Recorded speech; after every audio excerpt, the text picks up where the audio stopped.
कांपने लगते हैं। लोग अपने घरों के दरवाजे बंद करके यही कहते हैं, यही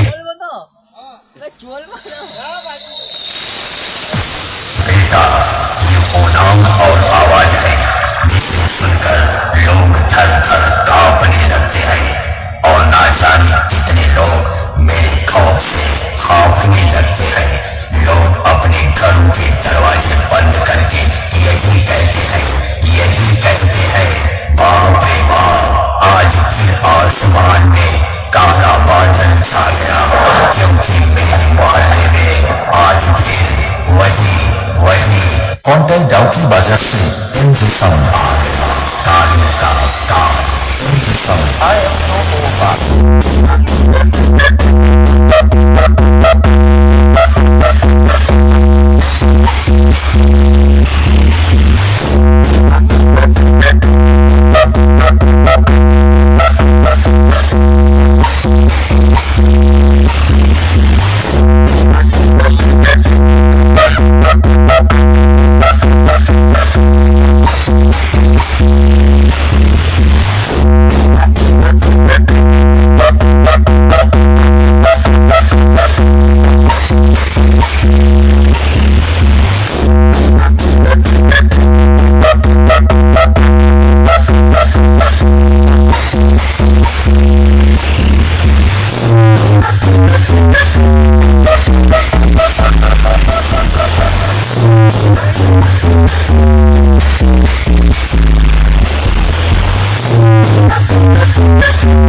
DJMX Remix कहते हैं, बेटा मैं जिस महफिल में कदम रख दूं वहां और डीजे वालों का किस्मत फूट जाता है, और जिस गली, जिस नुक्कड़ और जिस चौराहे से मैं गुजरता हूं वहां लोगों के घरों का कांच टूट जाता है।